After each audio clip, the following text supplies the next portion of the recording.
Mentioned additional housing as being one component of how you might spend. I'm curious how you see the housing market in Canada. Of course, much is talked about on the Toronto, Vancouver being heated, overheated, not heated enough.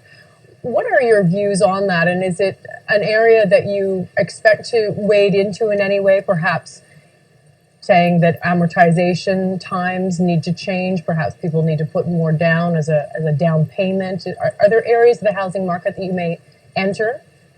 Well, I wouldn't want to get into the specifics on how we might think about this, but I will tell you that this is one of the very first briefs that we looked at when I got into my role as finance minister.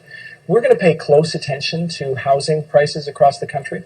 As you mentioned, there's significant differences across the country in terms of our housing markets, and that's something that we will pay close attention to so that we can react appropriately.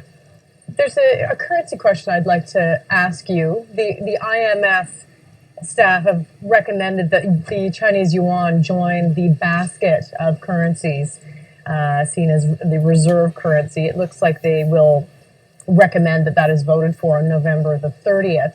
How might Canada vote for that? Is that something you've made a decision on? Well, I think we'll need to go back and discuss that. But we have been of the view that that's broadly a direction that makes sense.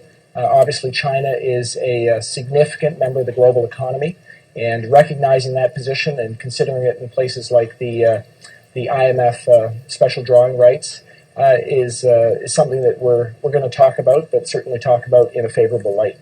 And just finally, thank you for your time. I just wanted to get some idea on the 25,000 Syrian refugees, that it is a pledge for the Trudeau government to help settle in Canada.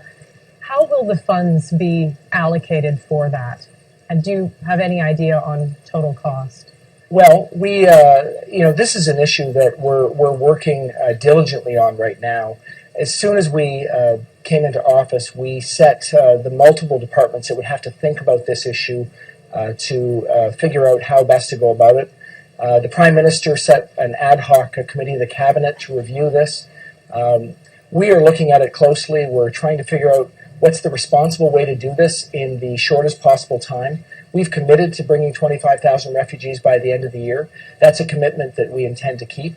And we will be talking more about that in the coming days, including all aspects of it, how we're going to do it, and all the other implications that you would expect us to be thinking about in order to do it in a responsible way. And that was my conversation with Bill Morneau, Finance Minister of Canada.